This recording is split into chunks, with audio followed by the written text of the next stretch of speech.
mon exposé, comme vous l'avez compris, s'inscrit dans la continuité de celui de mon collègue, Mathieu Rosemont. Et alors, donc Mathieu nous a parlé d'observation du passé, donc précisément de ce que vous voyez ici.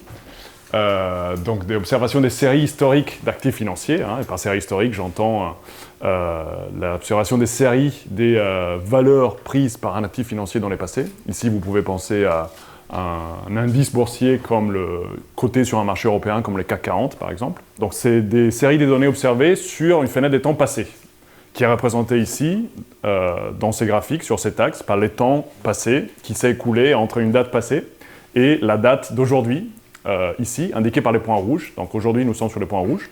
Donc on a entendu parler d'observation et modélisation statistique de ces objets-là dans les passés. Très bien. Et donc moi, je vais vous parler plutôt du futur. Alors, ce que vous voyez ici est les prolongements du graphique précédent vers la droite. D'accord ? Donc nous sommes toujours sur les points rouges, la date d'aujourd'hui. Et donc maintenant, dans cet axe du graphique, il y a les temps qui commencent aujourd'hui, à ces dates-là. Je pense que vous ne voyez pas l'échelle probablement sur les axes, mais ça commence aujourd'hui. Et ça avance après jusqu'à, ici vous avez des jours, jusqu'à 150 jours à l'avenir. Alors, quelle est la différence fondamentale entre les deux graphiques ? Donc la trajectoire passée, elle est connue, on l'a observée, elle est une seule. On l'a observée jour par jour, ou heure par heure, ou minute par minute, comme Mathieu nous l'a dit. Les trajectoires futures ne sont pas connues, d'accord ? Et donc ce que je représente ici, c'est plusieurs trajectoires possibles que cet actif aura à l'avenir, d'accord ? Donc c'est plusieurs parmi, par ailleurs, l'infinité des trajectoires possibles que l'actif aura à l'avenir.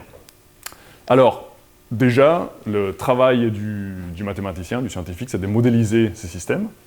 Et c'est un système que j'appelle système dynamique aléatoire. Par là, j'entends une évolution par dynamique aléatoire, j'entends une évolution dans les temps qui est soumise à une incertitude qu'on ne connaît pas aujourd'hui. Et ce que je vous indique ici est un modèle classique qui est utilisé dans ce domaine depuis une vingtaine ou trentaine d'années. Qui est par ailleurs le modèle dont Mathieu a parlé. Ça s'appelle le modèle des Black-Scholes. Et si on veut identifier rapidement les termes dans cette équation, donc il y a S qui est la valeur de l'actif dont je représente les trajectoires. S, ça vient de l'anglais stock. Il y a le temps. Petit t, c'est les temps qui commencent dès la date d'aujourd'hui, t égale à 0. Il y a W, t, qui est l'objet mathématique mouvement brownien dont Mathieu nous a parlé. Et il y a ensuite un dernier paramètre, sigma, qui représente la volatilité. Ici, encore une fois, ça représente la volatilité future de l'actif. D'accord ? Donc la valeur des sigma va déterminer l'amplitude des fluctuations que l'actif va avoir au cours de sa vie future. Okay ? Donc, bien sûr, Mathieu a questionné l'usage de ces modèles, la pertinence de ces modèles. Moi aussi, je vais le faire, mais dans un autre contexte. Donc la question à laquelle je m'intéresse, donc là c'est un modèle que je peux utiliser pour décrire la réalité. Après la question à laquelle je m'intéresse, et à laquelle on s'intéresse dans mon laboratoire, est la question de gestion des risques, et précisément de ce que l'on appelle couverture des risques. Et donc ça veut dire quoi ? Il faut penser qu'il y a les grands investisseurs institutionnels, les banques d'investissement typiquement, qui peuvent prendre des positions sur les marchés dans lesquels cet actif est coté.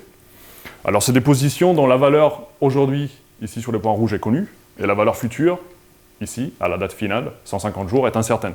Et cette valeur incertaine peut engendrer des pertes ou des gains selon ce qui s'est passé entre aujourd'hui et la date future, selon le fait que l'actif est monté ou baissé.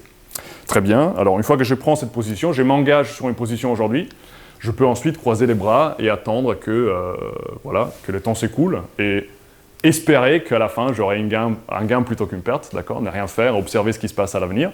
Ou bien, je peux être plus intelligent, plus rationnel, et me donner le droit de prendre des décisions au fur et à mesure que les temps passent, au jour le jour. Donc l'actif va suivre une de ces trajectoires, ici, dans cet état, et au jour le jour, prendre des décisions, être actif, et donc suivre une stratégie. Okay ? Donc suivre une stratégie active, dynamique, et c'est ce que je vais appeler stratégie de couverture. Okay ? Stratégie de couverture parce que le but de cette stratégie, que je vais suivre au jour le jour, est celui de réduire mon risque de perte à l'avenir, évidemment, stabiliser mes positions. Ok, très bien. Donc, quelle est l'approche la plus répandue pour aborder ces problèmes ? Est celle de choisir un modèle, comme celui-là, par exemple, et faire des calculs à partir des équations du modèle. Okay ? Donc, ce qui veut dire qu'aujourd'hui, je vais faire des calculs, et tous les jours, jusqu'à l'horizon final, je vais faire des calculs, okay, Et les résultats de ces calculs, ça va être des nombres qui vont me dire quelle est une stratégie sensée, pertinente à suivre pour gérer mes risques, pour couvrir mes risques. Donc ces nombres vont me dire combien d'actifs acheter, combien d'actifs vendre sur les marchés chaque jour. Très bien, donc c'est un problème des calculs, qui déjà en soi n'est pas très simple à aborder. C'est un problème des calculs, alors il faut se rappeler que c'est un problème des calculs basé sur un modèle. Okay, donc un modèle ne peut pas faire des miracles, okay, il ne peut pas tout savoir. Il faut lui donner de l'information. Okay. Donc aujourd'hui, je vais donner de l'information au modèle, et chaque jour, quand j'ai refait mon calcul, pendant la vie de mes positions, je vais donner de l'information au modèle. Qu'est-ce que je peux lui donner comme information? La valeur aujourd'hui de cet actif est 0, voilà, parfait. Mais il n'y a pas que ça. Les marchés financiers font une chose très intéressante, qui est ne pas me dire quelle sera la valeur de l'actif à l'avenir. Est-ce que l'actif va monter ou baisser? Ça, on ne va pas me le dire, justement. Les marchés ne vont pas me donner une prédiction, mais ils vont au moins me coter les probabilités, les valeurs des probabilités que l'actif monte ou baisse. Les marchés vont me donner une cotation de la probabilité que l'actif à 20 jours ici se trouve ici plutôt qu'ici. Et ces données cotées sur les marchés ont cette tête-là. Donc c'est une surface des données. Okay. Donc pour la comprendre, c'est bien de savoir ce qu'il y a sur les axes. Alors le temps sur cet axe-là, vous avez les temps qui avancent dans ce sens-là. L'échelle des temps change. Ce n'est plus des jours, c'est des fractions d'années. D'accord. Je vous oblige à faire un peu de gymnastique mentale. Donc la 0,5 année, ça correspondra à 6 mois, 0,3 année, plus ou moins 4 mois. Et ici, sur cet axe, vous avez les valeurs de l'actif. Donc si l'actif partait de la valeur initiale 100, je vais savoir quelle est la probabilité qu'il se trouve aux alentours de 90 dans 4 mois. Je vais suivre ces deux axes, et paf, la valeur qui est sur cette surface en correspondance, c'est quoi? C'est une valeur qui correspond à la cotation du marché, de la probabilité que l'actif se trouve dans cette région dans 4 mois. Donc ça contient la vision de tous les acteurs dans les marchés de cette probabilité. Très bien. Et donc, alors quel est le premier but de mon modèle? Le but final est de me donner une stratégie de couverture, mais le but initial est de s'adapter à l'information qui est disponible sur les marchés aujourd'hui.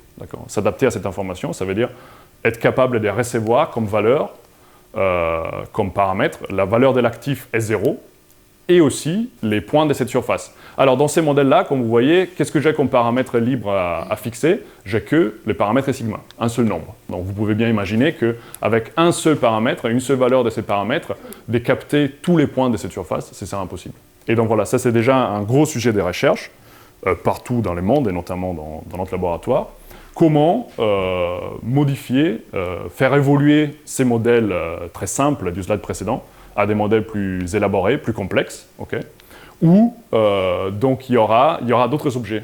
Il n'y aura pas les mouvements browniens, il y aura autre chose. Il n'y aura pas juste ces nombres sigma, il y aura autre chose. Ces nombres seront remplacés par quelque chose de plus complexe.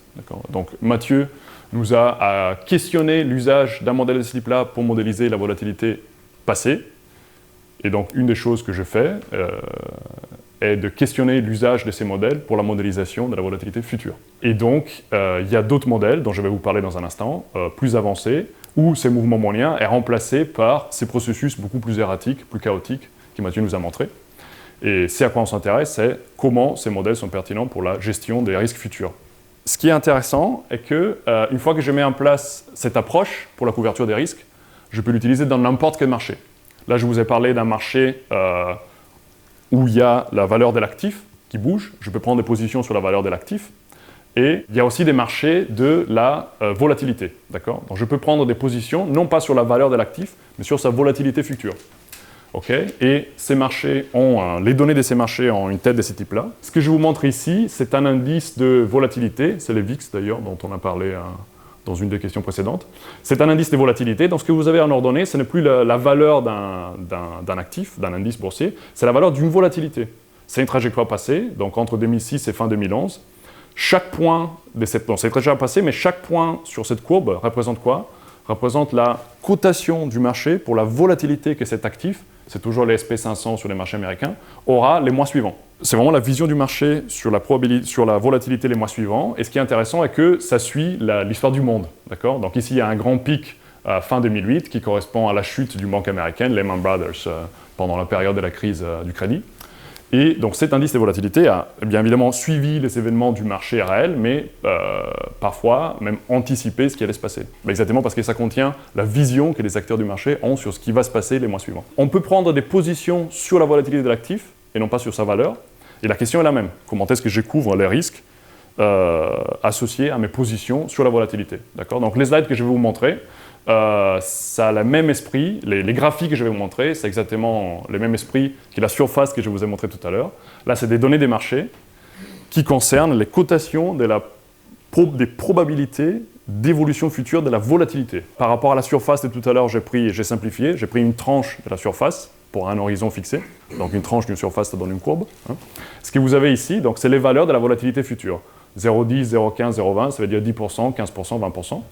Et ces points-là, rouges, les valeurs des marchés, c'est les cotations des marchés, encore une fois, c'est lié aux cotations des marchés pour la probabilité que la volatilité prenne cette valeur à l'avenir. Comme exemple, pour illustrer les différences entre utiliser un modèle et un autre, d'accord? Si vous utilisez les modèles dont j'ai parlé tout à l'heure, il y a 2 ou 3 slides, avec ce paramètre sigma, tout ce que vous allez obtenir comme résultat du modèle est cette courbe bleue. Si vous bougez ces paramètres ici, tout ce que cette courbe bleue va faire, c'est de se déplacer vers les hauts, vers les bas, mais elle ne va pas capter l'information contenue dans les données marché.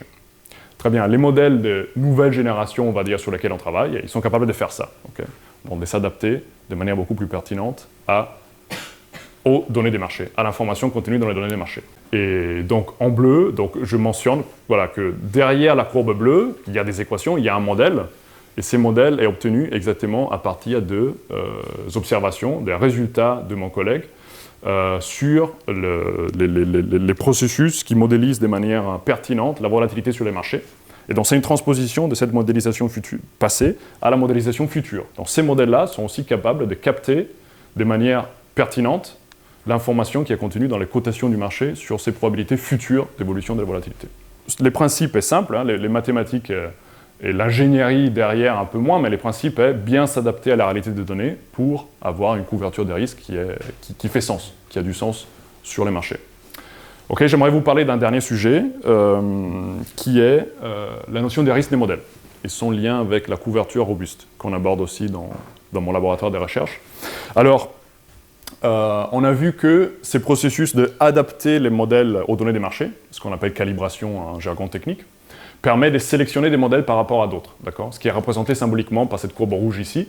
Tous les modèles à l'intérieur de la courbe, de l'ensemble, qui sont représentés symboliquement par des graphiques, c'est les modèles qui s'adaptent aux données des marchés. Dans mon modèle simple, simpliste, avec un seul paramètre et sigma, c'est à l'extérieur, les modèles que je viens de vous montrer, il est à l'intérieur de cet ensemble. C'est des modèles pertinents pour décrire les données. Alors, il peut y en avoir plusieurs, il n'y en a pas forcément un seul. Je vous en ai montré un qui marchait très bien. Un collègue dans mon laboratoire pourrait concevoir un autre modèle qui va aussi s'adapter de manière pertinente aux données marché. Peut-être moins bien que le mien, mais aussi de manière suffisamment pertinente. Vous voyez qu'il y a une source d'erreur là-dedans. Il y a une source d'erreur qui est liée au choix d'un modèle plutôt qu'un autre. Un modèle, finalement, c'est des équations. Un modèle différent. Des modèles différents vont me donner des résultats différents. Donc, ils vont me donner une stratégie de couverture différente de mes risques. Ça, c'est la vie, c'est comme ça. C'est vraiment les passages qu'il y a entre la modélisation et la réalité. Okay, de toute manière, il y aura toujours une erreur. Aucune modélisation ne sera parfaite. Et donc, choisir un modèle plutôt qu'un autre, ça donne un risque en plus. Et donc, la grosse question qu'on peut poser est, y a-t-il moyen de répondre à mes questions, donc calculer des stratégies de couverture des risques de manière indépendante du choix du modèle à l'intérieur de cette classe des modèles qui s'adaptent au marché? Alors la réponse est oui, et à la base de ça, il y a une nouvelle théorie mathématique sur laquelle il y a beaucoup d'activités en ce moment et qui a été initiée et développée dans les cadres d'un des projets de recherche de l'école polytechnique avec la Société Générale, d'accord, une chaire de recherche et d'autres partenaires académiques. Cette théorie s'appelle transport optimal martingale, pour la terminologie, et ça permet exactement de répondre à cette question, comment est-ce que je calcule une stratégie de couverture de mes risques qui soit indépendante du choix du modèle, donc qui soit valide simultanément pour tous les modèles dans cet ensemble, et qui ne soit pas associé au choix de l'un plutôt qu'un autre. Okay, et donc les résultats des équations de cette théorie et des calculs que j'ai faits à l'intérieur de ces équations essaient d'avoir des stratégies de couverture que l'on appelle robustes. Robustes, ça veut dire qui sont exemptées, qui ne sont pas soumises à ces risques des modèles, aux risques associés au choix d'un modèle plutôt qu'un autre, mais sont valides simultanément sur tous les modèles possibles qui s'adaptent bien au marché. Donc c'est ce qu'on appelle stratégie robuste parce qu'elle est plus solide, il y a moins de risques. Et donc ça permet de formuler de stratégies qui permettent aux grands investisseurs institutionnels de faire des choix plus prudents dans leur gestion des risques au quotidien. Voilà, je m'arrête là.